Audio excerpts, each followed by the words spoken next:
হে, শুনেছিস সবাই? আজকে আমাদের রেজাল্ট দিয়েছে আর আমি ফেল করেছি। আমাকে খুব ভালো লাগছে। তোদের রেজাল্ট কি বল? হ্যাঁ, আমাদেরও রেজাল্ট দিয়েছে। আমরাও ফেল। আমাকেও খুব ভালো লাগছে। পাস করে হবে কি? হ্যাঁ, আমারও ভালো রেজাল্ট দিয়েছে। আমিও ফেল পেয়েছি। চলো এবার একটা পার্টি করা যাক। বাইরে গিয়ে একটা পার্টি করা যাক। আজ বড়লোকের ছেলেপেলেদের রেজাল্ট দিয়েছে।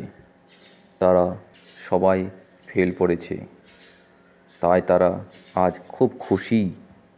ফেল পড়ার খুশি।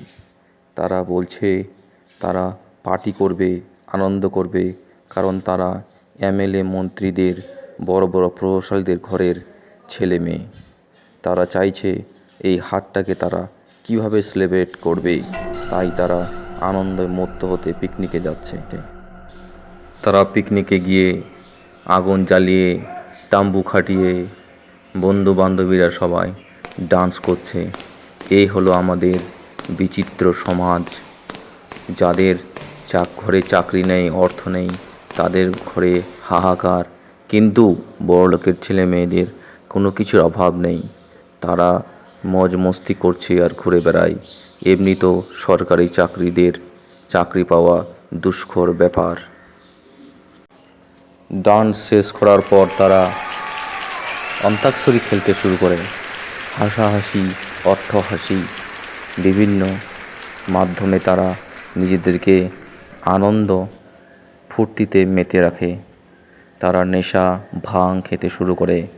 তারা অনুভব করে না যে আমরা কতটা পড়াশোনা খারাপ রেজাল্ট করেছি, কিন্তু কি হবে, তাদের তো অনেক অর্থ, অনেক টাকা। অপরদিকে গরিব ঘরের ছেলে মেয়েরা রোদ বৃষ্টিতে খেটে পড়ে কোনো দু পয়সা উপার্জন করতে পারে না। মেধাবী ছাত্ররা তারা তাদের যোগ্য মতো চাকরিও পায় না।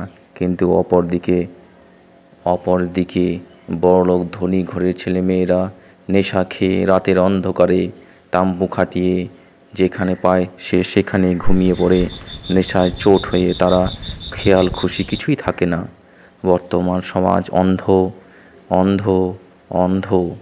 গরিব ঘরের ছেলে মেয়েরা পড়তে পারে না, লিখতে পারে না, অর্থের অভাবে ভালো জামা কাপড় কিনতে পারে না। তারা শুধু রেজাল্টের আশায় বসে থাকে, কিভাবে আমরা ভালো রেজাল্ট করব। কিন্তু অপরদিকে বড়লোকের ঘরের ছেলে মেয়েরা রেজাল্ট তো দূরের কথা, চাকরিরও চিন্তা করে না, তবু তারা সমাজের পক্ষে ভালো। এইভাবে ছেলেরা বাড়িতে ফিরে। শুনেছি তোর নাকি রেজাল্ট হয়েছে আর তুই ফেল করেছিস। ফেল করার পরেও তুই নাকি আবার পিকনিক করতে গেছিস, নেশা ভাং খেয়ে উল্টো পাল্টা কাজ করেছিস। হ্যাঁ বাবু, আমি করেছি, আরও করব। আমার ইচ্ছা খুশি, যা খুশি তাই করব। তোমার যা করার করে নিও, কারণ আমি পড়াশোনা আমাকে ভালো লাগে না, কোনো কাজ করতে ভালো লাগে না। আমি বন্ধু বান্ধবদের সঙ্গে ঘুরবো, ফিরবো, স্বাধীন হয়ে থাকবো। আমি মডার্ন ঘরের মডার্ন ছেলে। তুমি জানো না বাবা, তুমি আমাকে কত আদর যত্ন করে মানুষ করেছো। আর ওই হাই স্কুলের মধ্যে চার দেওয়ারির মধ্যে আমি পড়বো, থাকবো আর কিছু করব? ওই যুগ চলে গেছে বাবা, ওই যুগে চলবে না। আমি এখন আমার মতো স্বাধীনভাবে বসবাস করব, স্বাধীনভাবে থাকবো। এমনি তো ভালো হয়ে থাকার ইচ্ছে আমার নেই। Bye bye, tata. হে ঈশ্বর, এরকম সন্তান যেন কাউকে না দেয় ঈশ্বর। আমি যা ভুল করেছি, বাঙালিদের বলছি, এরকম সন্তান কেউ লালন পালন করবেন না। ছোট থেকে বাচ্চাদের শাসন করবেন, বেশি আদর দেবেন না, না হলে ছেলেরা আর মানুষ হতে পাবে না, অন্ধকার জগতের দিকে চলে যাবে। তাই সবার কাছে অনুরোধ করছি, সন্তানকে সুশিক্ষা দিয়ে মানুষ করে তুলুন।